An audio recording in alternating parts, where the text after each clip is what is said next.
அன்பான மாதா தொலைக்காட்சி நேயர்களுக்கு வணக்கம். இன்றைய நிகழ்ச்சியில் ஒரு சாதாரண ஒரு விதை, ஆனால் அது எவ்வளோ பெரிய விஷயம் அதில் அடங்கியிருக்கு அப்படிங்கிறத பார்க்கலாம். அதுதான் உங்களுக்கு பம்கின் சீடு, பூசணி விதை.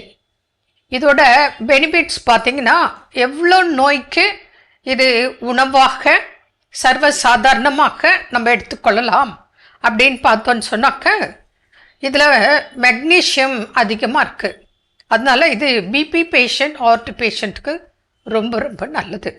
ஞாபக மறதி இருக்காங்க இல்லையா, அவங்களுக்கும் இது ரொம்ப ப்ளஸ். சிலர் எப்போ பாரு பரபரப்பாக, டென்ஷனாக, கோபமாக, ஸ்ட்ரெஸ்ஸாக காணப்படுவாங்க. அவங்களுக்கும் இந்த பம்கின் சீட்டு மிக மிக சிறந்தது. இப்போ டிப்ரெஷன், மன அழுத்தம், அதில் இப்போ எல்லாருக்குமே ஏறக்குறைய டிப்ரெஷன் தான். நம்ம எல்லாருக்கும் இருக்குது depression.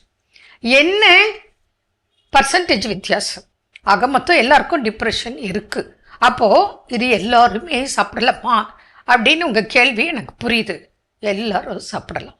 Daily 2 spoon pumpkin seed தாராளமாக சாப்பிடலாம்.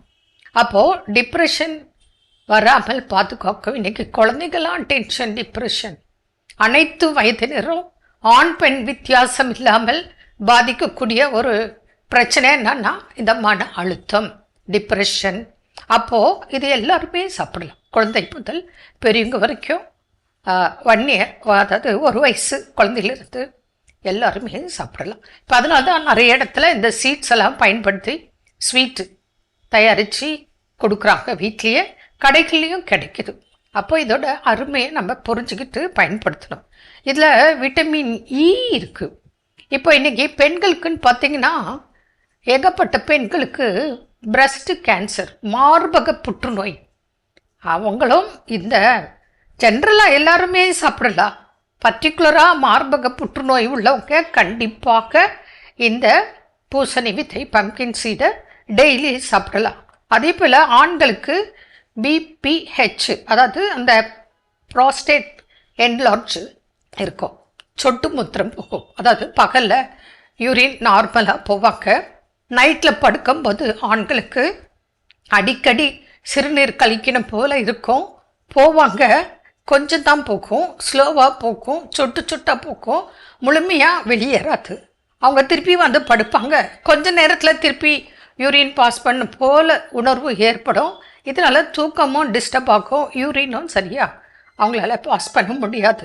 இந்த உபாதைக்கும் இந்த பம்கின் சீடு ரொம்ப நல்லது. இதில் ஜிங்க் இருக்குது. எவ்வளோ விட்டமின்ஸ், மினரல்ஸ் நிறைந்த ஒரு பொருள் இது.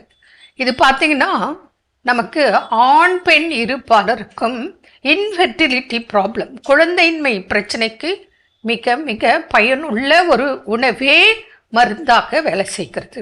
அடுத்தது பார்த்தோன்னா இதனால் ஆண்களுக்கு ஸ்பெர்ம் கவுண்ட்டு இன்க்ரீஸ் ஆகும். அதே போல் பெண்கள் கர்ப்பம் தரிக்கவும் பயன்படுது. கர்ப்ப காலத்தில் ப்ரெக்னன்சி லேடியும் இதை அதாவது கருவுற்ற தருணத்துலேயும் இதை சாப்பிடலாம். இது ஒரு பெஸ்ட்டு இம்யூன் பூஸ்டர் அப்படின்னு சொல்லலாம். அதே போல் நர்வஸ் சிஸ்டம், நரம்பு மண்டலம் நல்லா வேலை செய்யணும் அப்படின்னா, அப்போது இப்போ பார்த்தோன்னா திடீர்னு நடக்க முடியாமை, தளர்ச்சி, ஞாபக மறதி, அது நரம்பு மண்டலத்தில் எந்த உறுப்பு பாதிச்சிருக்கோ அதை பொறுத்து நமக்கு பிரச்சனை வரும். தடுமாற்றம் நடையில், அப்புறம் கால் மரத்து போக்குதல், அப்புறம் கை கால் நடுக்கம், இந்த மாதிரி உபாதைகள். அப்போது நர்வஸ் சிஸ்டம் டோட்டலாக நல்லா இருக்க அவங்களும் இதை எடுத்துக்கலாம். ஸ்ட்ரெஸ் குறைவும் இதை எடுத்துக்கலாம். முக்கியமாக போன் ஸ்ட்ரென்த்துக்கு ரொம்ப நல்லது. இன்றைக்கி எலும்புகள்லாம் தேய்ந்து ஆஸ்டியோபொரோசிஸ், எலும்பு நொறுங்கும் தன்மை, வீக்னஸ் வருது இல்லையா, அவங்களுக்கும் அது ஆண் பெண் இருவருக்குமே இருக்குது. அப்போது அவங்களும் போன் ஸ்ட்ரென்த்துக்காக ஜென்ரலாக எடுத்துக்கொள்ளலாம். அதுவும் இந்த மெனோபாஸ் டைமில் பெண்கள் 40 வயது 50 வயதுக்குள்ளே இருக்கிறவங்களுக்கு இது ரொம்ப ரொம்ப அவசியம் தேவை. இன்றைய காலகட்டத்தில் எல்லாரும் சொல்கிறாங்க முடி கொட்டுதுன்னு. அவங்களும் இதை எடுத்துக்கலாம். ஏன்னா இதில் ஜிங்க் இருக்குது, விட்டமின் சி இருக்குது, விட்டமின் இ இருக்குது, மெக்னீஷியம் இருக்குது. அது இல்லாமல் ஃபேட்டி ஆசிட் இருக்குது. அப்போது இதெல்லாம் என்ன அப்படின்னா, நமக்கு டயபெட்டிக் பேஷண்ட்டும் இது எடுத்துக்கலாம். இது ஒரு எனர்ஜி பூஸ்டர்னு சொல்லலாம். அதனால் வந்து எக்ஸலண்ட் ஃபுட்டு வந்து நமக்கு இந்த பம்ப்கின் சீடு. இது ஒன்றும் பெரிய விஷயம் இல்லை, கிடைக்காத பொருள் கிடையாது, எப்பவுமே கிடைக்கும். இதை நீங்கள் அறிந்து தெரிந்து தயவு செய்து எல்லாரும் பயன்படுத்துமாறு அறிவுறுத்துகிறேன். மீண்டும் நாளை சந்திப்போம். நன்றி. அன்னை மரியே வாழ்க.